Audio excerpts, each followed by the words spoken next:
Étudier la Bible, un podcast hebdomadaire pour approfondir la Bible, parole de Dieu. Bonjour à tous et bienvenue pour ce nouvel épisode de notre podcast Étudier la Bible. Aujourd'hui, on est dans Genèse chapitre 11. On va parcourir un épisode très connu, même par des personnes qui ne connaissent pas forcément très bien la Bible. C'est l'épisode de la tour de Babel. Alors, on va lire des versets 1 à 9, chapitre 11 de la Genèse. On lit que toute la terre parlait un même langage avec les mêmes mots.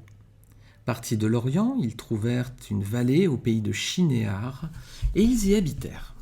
Ils se dirent l'un à l'autre, « Allons, faisons des briques et cuisons-les au feu. » La brique leur servit de pierre et le bitume leur servit de mortier.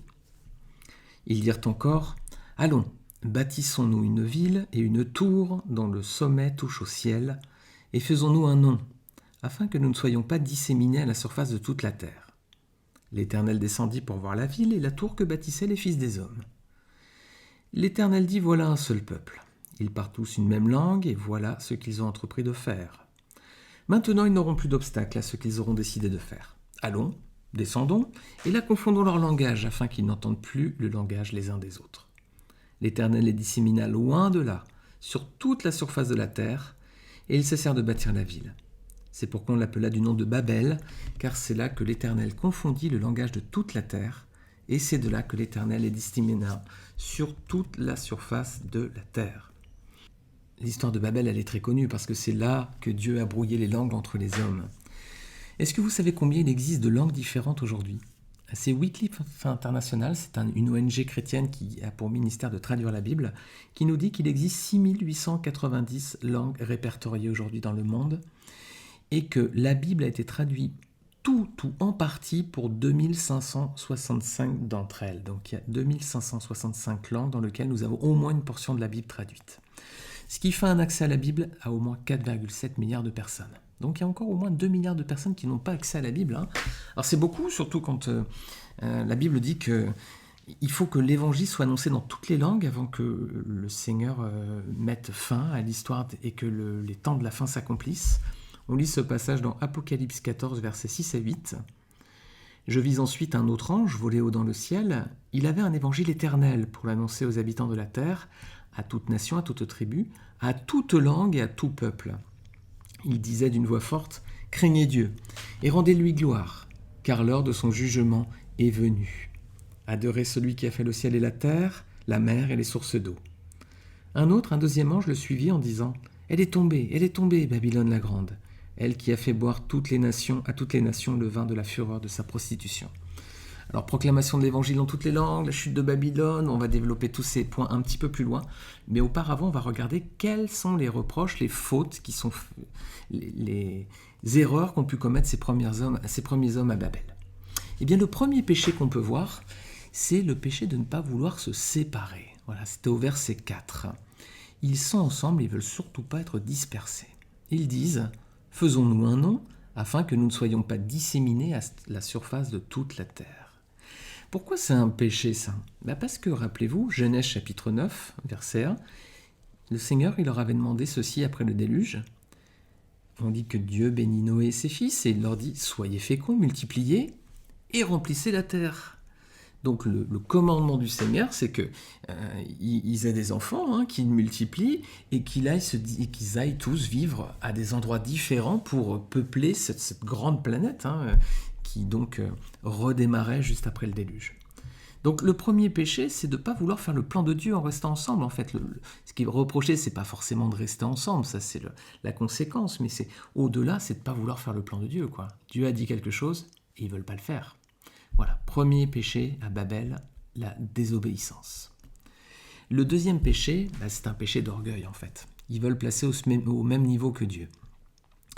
Regardons. Le verset 4, ils dirent « Allons, bâtissons-nous une ville et une tour dont le sommet touche au ciel, et faisons-nous un nom. » Alors deuxième péché à présent, c'est le péché d'orgueil, la volonté de se placer au niveau de Dieu. Regardez verset 4 de nouveau, ils dirent « Allons, bâtissons-nous une ville et une tour dont le sommet touche au ciel, et faisons-nous un nom, afin que nous ne soyons pas disséminés à la surface de toute la terre. » Donc l'objectif de ce groupe d'hommes, c'est quoi? C'est de ne pas être séparés. Et le moyen d'y parvenir, il est triple, c'est de bâtir une ville, bâtir une tour dont le sommet touche le ciel, et de se faire un nom, une notoriété. Alors on va détailler ces 3 points. Bâtir une ville déjà. Alors dans la Bible, ce sont des mauvaises personnes qui ont construit les premières villes. On trouve ce passage dans Genèse 4, versets 16 à 17. C'est Caïn en fait qui a créé la première ville. Et on lit, puis Caïn s'éloigna de la face de l'Éternel et habita dans la terre de Nod, à l'orient d'Éden. Caïn connut sa femme, elle conçut et enfanta Hénoc. Il bâtit ensuite une ville, et il donna à cette ville le nom de son fils Hénoc. C'est la première mention d'une ville dans la Bible, et c'est Caïn, le premier meurtrier de l'histoire, qui la fonde. Dieu avait conçu l'homme, lui, pour vivre, c'était dans un jardin. Et les patriarches, ils étaient nomades.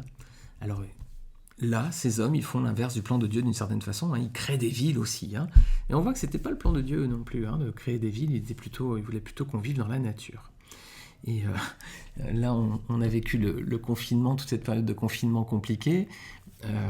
On voit que les personnes, ils n'ont pas voulu rester confinés en ville, ou alors ceux qui sont restés confinés, ils n'ont qu'une envie maintenant, c'est d'aller déménager à la campagne. Donc on risque d'avoir un exode rural plutôt bénéfique, je pense, dans les prochains mois, voire dans les prochaines années. Les gens vont vouloir retourner un petit peu dans la nature, et on aspire tous un petit peu à ça. Donc première chose, bâtir une ville. Deuxièmement, bâtir une tour dont le sommet touche le ciel. Alors l'idée c'est quoi? C'est d'atteindre le ciel, c'est d'arriver au niveau de Dieu finalement, c'est d'atteindre le paradis finalement sans avoir besoin de passer par Dieu. On peut aller au ciel simplement en montant cet escalier, là, cette tour. Matthew Henry a dit, à Babel, il voulait être aussi grand que Dieu en taille, mais il ne pouvait pas l'être en sainteté. Eh oui, vous pouvez toujours avoir l'ambition ou l'orgueil de vouloir aller jusqu'au ciel, d'être aussi grand que Dieu, mais il n'aurait jamais été aussi grand que lui en sainteté. Alors troisièmement, se faire un nom. Les hommes veulent toujours se faire un nom. Voilà. En politique notamment. Vous savez, quand il y a une nouvelle loi, en général, elle porte le nom de la personne qui a fait la loi. Alors je ne veux pas donner de nom, vous en connaissez. Je ne veux pas pointer du doigt certaines personnes qui pourraient se sentir peut-être offusquées si elles écoutaient, on ne sait jamais, ce podcast. Voilà, mais simplement, quand il y a une nouvelle loi, ça porte le nom du ministre ou du député ou du sénateur, etc. qui l'a porté. Donc les hommes veulent toujours se faire un nom, quoi. Et là, dans ces 3 cas, donc bâtir une ville, une tour ou se faire un nom, c'est la racine du péché qui est là, et c'est la même, c'est l'orgueil. L'orgueil d'être l'égal de Dieu et d'être grand devant les hommes. Alors c'est pas les hommes qui ont inventé ça, c'est Lucifer, le premier qui a eu ce péché d'orgueil. On trouve ce passage dans Ézéchiel, prophète Ézéchiel, chapitre 28, versets 13 à 17. Alors ça parle du roi de Tyr, mais on voit bien que c'est en fait une image pour symboliser Satan, parce que regardez déjà comment ça commence. La prophétie dit « Tu étais en Éden, le jardin de Dieu, tu étais couvert de toute espèce de pierres précieuses, de sardoine, de topaze, de diamant, de chrysolite, d'onyx, de jaspe, de saphir, d'escarboucle, d'émeraude et d'or. Tes tambourins et tes flûtes étaient à ton service, préparés pour le jour où tu fus créé. Tu étais un chérubin protecteur, aux ailes déployées. Je t'avais placé où tu étais, sur la sainte montagne de Dieu. Tu marchais au milieu des pierres étincelantes. » J'avance un petit peu, verset 17. « Ton cœur s'est élevé à cause de ta beauté. Tu as corrompu ta sagesse par ton éclat. Je te jette par terre, je te livre en spectacle au roi. » Voilà. La chute de Satan, c'est son orgueil en fait. Son cœur s'est élevé à cause de sa beauté. Il s'est vu beau, très beau, et il a voulu être l'égal de Dieu. C'est ce qui a causé sa chute. Mais là, l'Éternel reste souverain, malgré aussi la chute des hommes qui veulent se mettre au niveau de Dieu en montant jusqu'au ciel. L'Éternel reste souverain. On va regarder comment sont structurées ces phrases. Vous allez voir, je vais accentuer un petit peu certains mots pour que vous voyez bien l'emphase. On a d'un côté la volonté des hommes. Versets 3 et 4, je lis, « Ils se dirent l'un à l'autre, « Allons, faisons des briques et cuisons-les au feu. » Ils dirent encore, « Allons, bâtissons-nous une ville et une tour dont le sommet touche au ciel, et faisons-nous un nom, afin que nous ne soyons pas disséminés à la surface de toute la terre. » Et voici la réponse de Dieu, versets 7 à 8, regardez bien les mots qu'il emploie, il dit « Allons, descendons, et là, confondons leur langage, afin qu'ils n'entendent plus le langage les uns des autres. L'Éternel les dissémina loin de là, sur toute la surface de la terre, et ils cessèrent de bâtir la ville. » Alors, on a la même structure, Les hommes disent « Allons, faisons, cuisons, allons, bâtissons, faisons, afin que nous ne soyons pas disséminés à la surface de toute la terre. » Et Dieu répond en disant « Allons, descendons, confondons leur langage, et l'Éternel les dissémina loin de là, sur toute la surface de la terre. Voilà la réponse du Seigneur. Le Seigneur reste souverain sur toute chose. Et c'est ce que dira plus tard Ésaïe dans sa prophétie contre le roi de Babylone. Regardez Ésaïe 14, versets 13 à 15. Le prophète dit « Tu disais en ton cœur », c'est pour le roi de Babylone, hein, « Tu disais en ton cœur, je monterai au ciel. J'élèverai mon trône au-dessus des étoiles de Dieu. Je m'assierai sur la montagne de l'Éternel, à l'extrémité du septentrion. Je monterai sur le sommet des nues, je serai semblable au Très-Haut.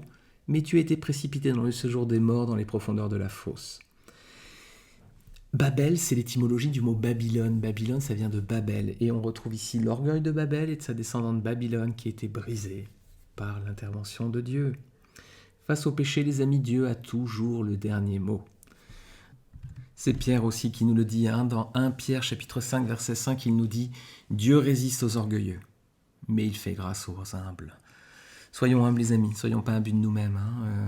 N'ayons pas une trop haute estime de nous, nous sommes rien, peu de choses. Si le Seigneur, bien sûr, nous a donné des dons, des talents, mais c'est une grâce qu'il nous accorde par nous-mêmes. On a bien peu de choses et notre cœur est bien, surtout porté au mal et à la méchanceté. On est plutôt mauvais par nature. Alors, on va voir à présent un parallèle à l'histoire de Babel dans le Nouveau Testament. C'est l'épisode de la Pentecôte, les amis, avec les langues qui descendent du ciel. Rappelez-vous, avant son départ au ciel, Jésus avait annoncé aux apôtres la venue du Saint-Esprit pour évangéliser les nations. On trouve ce passage dans Actes 1, versets 3 à 8. On lit après qu'il eut souffert, il leur apparut vivant et leur en donna plusieurs preuves, se montrant à eux pendant 40 jours, et parlant des choses qui concernent le royaume de Dieu. Comme il se trouvait avec eux, il leur recommanda de ne pas s'éloigner de Jérusalem, mais d'attendre ce que le Père avait promis, ce que je vous ai annoncé, leur dit-il, car Jean a baptisé d'eau, mais vous, dans peu de jours, vous serez baptisés du Saint-Esprit. Alors les apôtres réunis lui demandèrent « Seigneur, est-ce en ces temps que tu rétabliras le royaume d'Israël ?» Il leur répondit « Ce n'est pas à vous de connaître les temps ou les moments que le Père a fixés de sa propre autorité.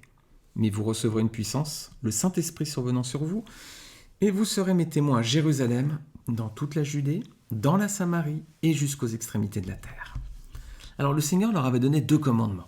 D'attendre à Jérusalem la venue du Saint-Esprit, et puis ensuite d'être les témoins à Jérusalem, puis en Judée, en Samarie et jusqu'aux extrémités de la terre.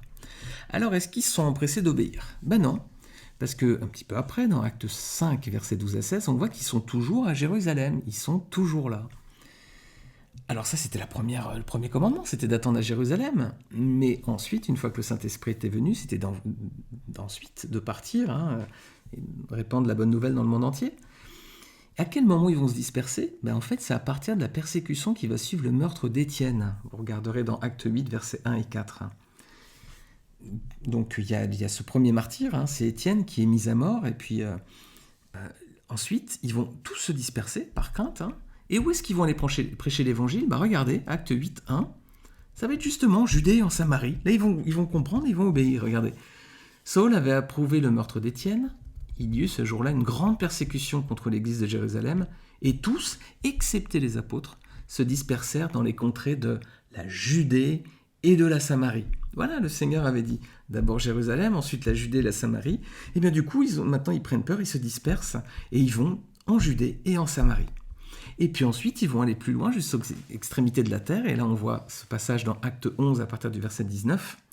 Ceux qui avaient été dispersés par la persécution survenue à l'époque d'Étienne, donc ceux qu'on vient de voir, allèrent jusqu'en Phénicie, dans l'île de Chypre et à Antioche, annonçant la parole seulement aux Juifs. Il y eut cependant parmi eux quelques hommes de Chypre et de Cyrène qui, étant venus à Antioche, s'adressèrent aussi aux Grecs et leur annoncèrent la bonne nouvelle du Seigneur Jésus. Alors là, ça y est, ils sont dispersés jusqu'aux extrémités du monde maintenant. Rappelez-vous, on avait vu qu'en Acte 8, les apôtres étaient restés à Jérusalem. Pour l'instant, ils n'étaient pas partis. Les autres s'étaient dispersés, mais eux, pas encore. On aime bien rester ensemble, groupés. Si vous êtes chrétien, on aime bien à l'église, on est bien ensemble, on aime bien faire nos rencontres, etc. Mais ce n'est pas la volonté de Dieu. Dieu nous a dit d'aller porter l'évangile jusqu'aux extrémités du monde. On peut aussi avant tout commencer par notre Jérusalem à nous. Mais surtout avec la crise sanitaire, on voit qu'on touche beaucoup plus de personnes avec nos cultes à distance. Peut-être que ce podcast aussi, et je sais qu'il y a des auditeurs de podcasts qui sont à l'étranger. J'ai vu notamment sur d'autres continents que le continent européen. Et je vous salue d'ailleurs et je vous en remercie. Je vous suis très reconnaissant de voir que vous pouvez suivre ce podcast depuis votre pays. Ça me fait chaud au cœur. Et bien voilà, c'est une façon aussi de porter l'évangile jusqu'aux extrémités du monde. Avec le confinement, ça a accéléré peut-être des choses qu'on n'aurait pas peut-être fait auparavant, notamment dans nos églises où maintenant on fait des cultes en vidéo via YouTube pour la plupart.